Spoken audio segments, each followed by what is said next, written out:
Subscribe करें मेरे channel को और बेल आइकन को दबाएं। हाय दोस्तों, आज मैं आपके साथ एक ऐसे किसान की कहानी शेयर करने जा रही हूँ जिसके धैर्य की परीक्षा अनेक कठिन परिस्थितियों द्वारा ली जाती है। इस कहानी में किसान का बदलता स्वभाव काफी हद तक हमारे असल जीवन की झलक भी बताता है कि कैसे बुरा होने पर हमारे विचार भी नकारात्मक हो जाते हैं और फिर पल भर में जब कुछ अच्छा घटित होता है तो हमारे विचार भी सकारात्मक हो जाते हैं। जब भी हमारे अनुकूल कुछ घटित नहीं होता है तो हम ये मान लेते हैं कि हमारे साथ बुरा हुआ है और नकारात्मक हो जाते हैं, बिना ये जाने कि जो घटित हुआ है वो हमारे लिए अच्छा है या बुरा है।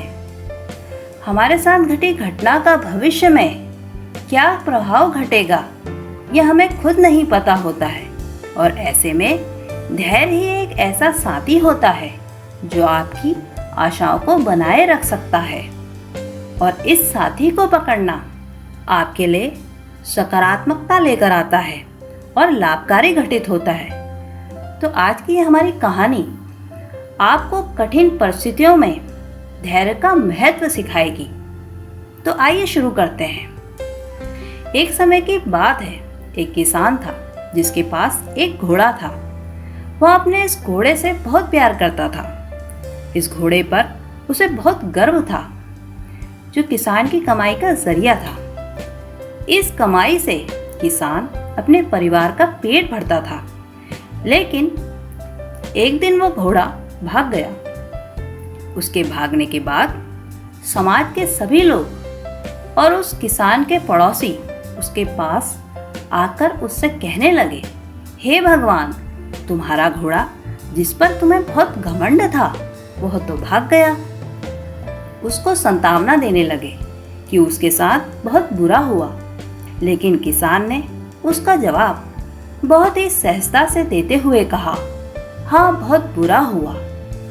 अगले दिन घोड़ा वापस आ गया, लेकिन सिर्फ घोड़ा वापस नहीं आया, बल्कि वह अपने साथ 3 जंगली घोड़े भी लाया। फिर उसके पड़ोसी उसके पास दौड़ते हुए आए और उस किसान से कहा, आपका घोड़ा आ गया और अपने साथ 3 और घोड़े भी लाया है।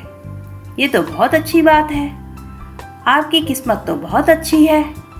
किसान बहुत खुश हुआ, उनकी तरफ देखा, फिर उसका जवाब बहुत ही साधारण रूप से दिया और कहा, हाँ शायद। कुछ दिनों बाद किसान का बेटा उस जंगली घोड़े में से एक को काम के लिए उपयोगी बनाने की कोशिश कर रहा था। लेकिन इसी कोशिश के दौरान घोड़े ने उसे फेंक दिया और उसका पैर बुरी तरह से टूट गया। फिर उसके पड़ोसी उसके पास आए और बोलने लगे, उस पागल घोड़े ने तो देखो तुम्हारे बेटे के साथ क्या किया। उसने तुम्हारे बेटे का पैर तोड़ दिया, ये तो बहुत बुरा हुआ। किसान दुखी हुआ और फिर से उसी तरह जवाब दिया और कहा, हाँ शायद मेरे बेटे के साथ गलत हुआ। अगले दिन सेना के कुछ जवान उस किसान के घर आते हैं और जंग छिड़ने के कारण नए जवानों की भर्ती करते हैं।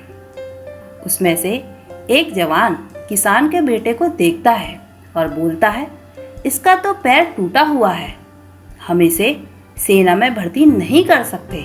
और वे जवान गांव के सभी लड़कों को लेकर चले जाते हैं। ये सुनकर उस किसान के पड़ोसी और बाकी गांव के लोग उसके पास आते हैं और बोलने लगते हैं, क्या किस्मत है तुम्हारी, तुम्हारे बेटे को जंग में नहीं जाना पड़ा, हमारे बेटों को तो जवान जंग में ले गए, तुम्हारी किस्मत तो सच में बहुत अच्छी है।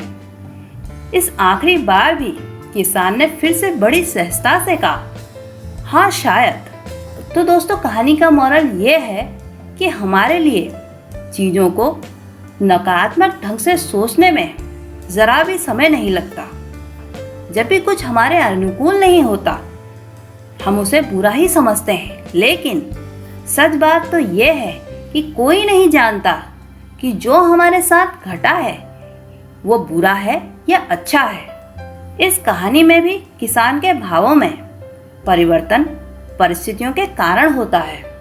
बुरी परिस्थितियों में वो नकारात्मक हो जाता है और अच्छी परिस्थितियों में वो सकारात्मक हो जाता है। इन नकारात्मक और सकारात्मक परिस्थितियों के बीच के समय में धैर्य रखना बहुत ज़रूरी है। तो दोस्तों, क्या आप वाकई में ये बता सकते हैं कि जो भी हमारे साथ घट रहा है वो सही है या गलत है, और बिना ये जाने कि भविष्य में उसका परिणाम हमारी लाइफ में क्या होने वाला है? तो मुझे लगता है कि आपका जवाब नहीं होगा। दोस्तों, हमारे समाज में, हमारे देश में कई महान लोग हुए हैं जिन्होंने अपनी लाइफ में फेलियर्स को देखा, पर उन्होंने कभी भी धैर्य नहीं खोया और ना ही कभी हार मानी। इसलिए हमें भी अपनी लाइफ में कभी भी हार नहीं माननी चाहिए और हमेशा धैर्यपूर्वक हर परिस्थिति का सामना करना चाहिए। जैसे कि हमारे बड़े बुजुर्ग सही कह गए हैं कि जो होता है अच्छे के लिए होता है। ये बात हमें कभी नहीं भूलनी चाहिए। तो दोस्तों, आपको यह स्टोरी ने कितना मोटिवेट किया मुझे कमेंट करके ज़रूर बताएं। तब तक अपना ख्याल रखिए और हमेशा मुस्कुराते रहिए।